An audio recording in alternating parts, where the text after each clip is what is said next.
AP CM Chandrababu సోదరుడు నారా రామ్మూర్తి అంత్యక్రియలు ఇవాళ జరగనున్నాయి. కాసేపట్లో అంతిమ యాత్ర ప్రారంభం కానుంది. ఈ ఉదయమే రామ్మూర్తి పార్థివ దేహాన్ని నారావారిపల్లెకు తరలించారు. ప్రత్యేక విమానంలో బేగంపేట ఎయిర్పోర్ట్ నుంచి స్వగ్రామానికి తీసుకొచ్చారు. మంత్రి నారా లోకేష్ దగ్గరుండి తన బాబాయ్ భౌతిక కాయాన్ని తరలించారు.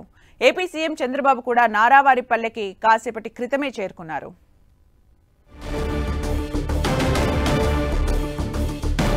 ఇక మరిన్ని అప్డేట్స్ నారావారిపల్లి నుంచి మా ప్రతినిధి మురళి అందిస్తారు. మురళి,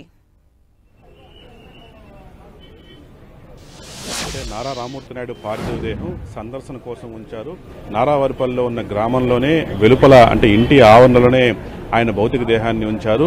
చుట్టుపక్కల అనేక గ్రామాల నుంచి పెద్ద సంఖ్యలో ఆయన్ని చివరిసారి చూసేందుకు గ్రామస్తులంతా కూడా ఇక్కడికి రావడం జరిగింది. నిజంగా రామ్మూర్తి నాయుడుతో ఉన్న అనుబంధాన్ని ఇక చంద్రబాబు నాయుడుతో పాటు చాలా మంది గ్రామస్తులకు రామ్మూర్తి నాయుడుతో కూడా ఎనలేని అనుబంధం ఉంది. ఆయన ఎమ్మెల్యేగా ఉన్నప్పుడు కానీ ఒక ముఖ్యమంత్రి సోదరుడుగా కానీ ఆయన ఈ ప్రాంతానికి చేసిన సేవలు కావచ్చు అనేక అంశాలను గుర్తు చేసుకుంటూ ప్రస్తుతం మనతో పాటు చాలా మంది అంటే రామ్మూర్తి నాయుడుకి దగ్గర బంధువులు ఈ గ్రామస్తులు వాళ్ళతో మాట్లాడేద్దాం.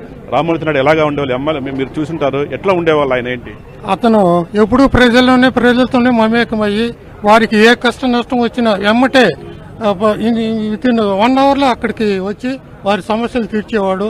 అదేవిధంగా కార్మికులు కానీ కర్షకులు కానీ మహిళలు కానీ ఎవరికి ఏ కష్టం వచ్చినా కానీ వెంటనే ఆదుకునేవాడు. అతను ఎమ్మెల్యేగా ఉండే టైంలో అనేక అభివృద్ధి కార్యక్రమాలకు శంకుస్థాపన చేశాడు. అదేవిధంగా ప్రారంభోత్సవాలు చేశాడు. కాణిపాకం గుడి అభివృద్ధి చెందడం అంటే అది ఆయనతోనే సాధ్యమైంది. అతను చేసినటువంటి ఆ కాణిపాకం అభివృద్ధి ఈ రోజు అంచెలంచెలుగా ఎదిగి తిరుమలలాగా ఒక ప్రసిద్ధి చెందినటువంటి ప్రపంచంలోనే ప్రసిద్ధి చెందినటువంటి కాణిపాక ఆలయం అది ఒక బ్రాండెడ్ గా అయిపోయిందనమాట. అది ఆయనతోనే సాధ్యమైంది. అదేవిధంగా గ్రామాల్లో మంచినీటి సమస్యలు కానీ రోడ్ల సౌకర్యం కానీ వాటర్ ట్యాంకులు కానీ అనేకమైనటువంటి అన్ని కూడా నిర్వహించి. సార్ నాది 1984 నుంచి మేము ప్రయాణం చేస్తున్నాము. నారా రామ్మూర్తి నాయుడు గారు 94లో శాసనసభ్యులుగా ఉన్నారు. ముస్లిం మైనార్టీలకు అత్యధికంగా ముందుండి భరోసా ఇచ్చి పలు కార్యక్రమాలు కూడా బలపరిచినారు. షాదీ ఖానాలు కానివ్వండి, మసీదులకు కానివ్వండి, అదే షాదీ దుల్హన్ పథకాలు కానివ్వండి, ఇలాంటివి అన్ని ప్రోత్సహించి ముస్లిం సమాజాన్ని గౌరవపరిచే విధంగా ఎంతో హుందాతనంతో చేసి మాకు ఈ రోజు నారా రామ్మూర్తి నాయుడు గారు శాసనసభ్యులుగా లేనిది చాలా బాధాకరము. అదే మాదిరిగా తెలుగుదేశం పార్టీకి బలోపేతం చేసిన నాయకుడిగా హుందాతనంతో మెయింటైన్ చేసి కార్యకర్తలు బలపరిచిన నాయకుడు నారా రామ్మూర్తి నాయుడు గారు అనేసి మీకు అంటే ఇక్కడున్న గ్రామస్తులంతా కూడా చాలా ఆత్మీయంగా ఆయనతో ఉన్న అనుబంధాన్ని గుర్తు చేసుకుంటూ ఉన్నారు. లోపల అంటే మీడియాను అనుమతించలేదు, మన ఇంటి ఆవరణలోనే ఉన్నాము.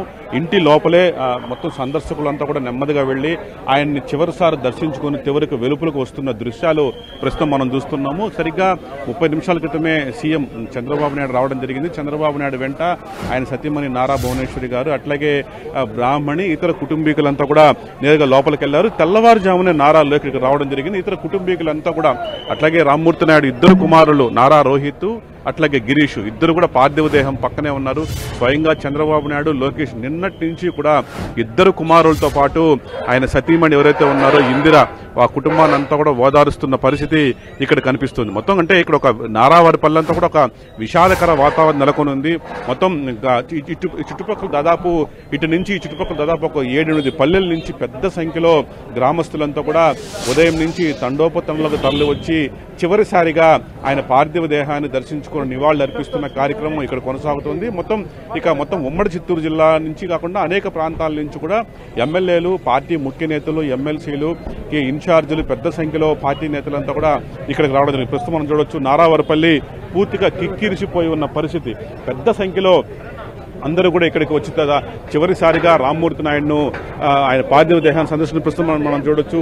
చిత్తూరు ఎంపీ దగ్గుమళ్ల ప్రసాదరావు ఆయన చిత్తూరు ఎంపీ ఇప్పుడే రావడం జరిగింది. ఆయన నేరుగా లోపలికి వెళ్లి చివరిసారిగా ముఖ్యమంత్రి సోదరుడు ఎవరైతే ఉన్నారో రామ్మూర్తి నాయుడు పార్థివ దేహాన్ని సందర్శించేందుకు లోపలికి వెళ్తూ ఉన్నారు. పార్టీ కేడరు, పార్టీ నేతలంతా కూడా పెద్ద సంఖ్యలో ఇక్కడ రావడం జరిగింది. నారావారిపల్లి మొత్తం కిక్కిరిసిపోయింది. ఇక్కడ పెద్ద ఎత్తున ఏర్పాట్లు కూడా చేశారు. అయితే సరిగ్గా 2 గంటల 30 నిమిషాలకు అంతిమ యాత్ర ప్రారంభం అర్థమవుతుంది తెలుస్తోంది. ఇంటికి అతి సమీపంలోనే ఆయన సమాధిని నిర్మించేందుకు ఏర్పాట్లు చేశారు. ప్రధానంగా మనకున్న సమాచారం అయితే ఆయన పార్థివ దేహాన్ని దహనం చేస్తారని తెలుస్తోంది. దహనం చేసిన తర్వాత ఇక్కడే ఉన్న తల్లిదండ్రుల సమాధుల పక్కనే ఎవరైతే గర్జూపు నాయుడు అమ్మన్నమ్మ సమాధులు ఉన్నాయో వారి సమాధుల పక్కనే రామ్మూర్తి నాయుడు సమాధిని కూడా ఏర్పాటు చేసే ప్రయత్నాలు కొనసాగిస్తున్నారు. ప్రధానంగా గడిచిన 10 ఏళ్లుగా అంటే కొంత అనారోగ్యం బారిన పడ్డారు. కానీ ఈ ప్రాంతంతో ఆయనకి దాదాపు 50 వసంతాలు అనుబంధం ఉంది.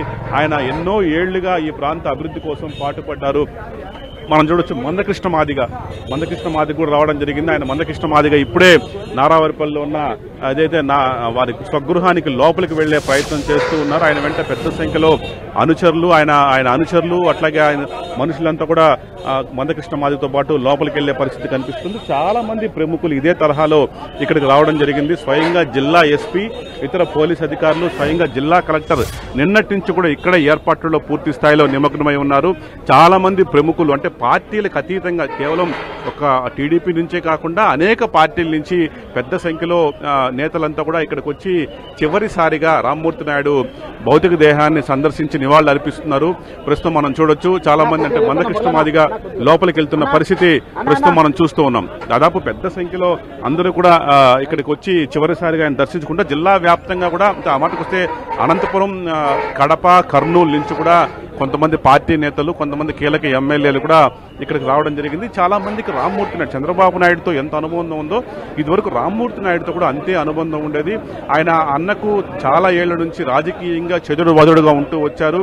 చివరకు ఆయన వెంట నడుస్తూ వచ్చారు. పార్టీ టీడీపీలో చంద్రబాబు నాయుడు చేరిన మరుక్షణం నుంచి కూడా రామ్మూర్తి నాయుడు ఆయన వెంటే ఉన్నారు. ఈ నేపథ్యంలో మనకు తెలుసు 94లో ఆయన చంద్రగిరి టీడీపీ టికెట్ రామ్మూర్తి నాయుడు దక్కింది. ఆయన గల్లా అరుణ్ కుమార్ మీద భారీ ఘన విజయం సాధించారు. అదొక సెన్సేషన్ గా వ్యక్తిని చెప్పుకుంటుంటారు.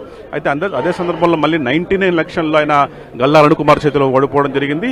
ఆ తర్వాత కొన్ని ప్రత్యేక కారణాల వల్ల అన్నతో కొంత విభేదించి రామ్మూర్తి నాయుడు కాంగ్రెస్ పార్టీలోకి వెళ్లారు.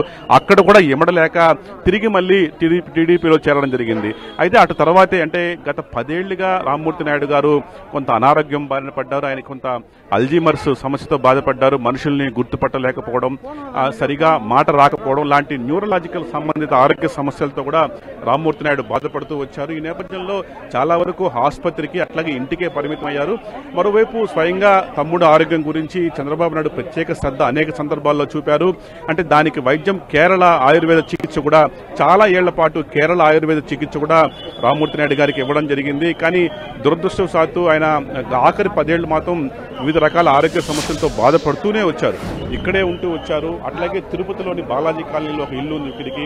ఆ ఇంటి తిరుపతిలో చాలా ఏళ్ల పాటు ఆ ఇంట్లోనే ఉంటూ వచ్చారు. ఆ తర్వాత హైదరాబాద్ గృహానికి అప్పుడప్పుడు తరచూ వెళ్తూ వచ్చి ఉండేవారు. చివరకు ఆయన కుటుంబీకులతో కూడా మాట్లాడలేని పరిస్థితి వచ్చింది. తండ్రి పరిస్థితి చూసి నారా రోహిత్ అట్లాగే గిరీష్ చాలా ఆవేదన చెందారు. కానీ ఆయనకి ఎప్పటికప్పుడు మెరుగైన వైద్యం అందించేందుకే చంద్రబాబు నాయుడు కృషి చేస్తూ వస్తున్నారు. సరిగ్గా 2 గంటల తర్వాత అంతిమ యాత్ర ప్రారంభమయ్యే అవకాశం కనిపిస్తోంది.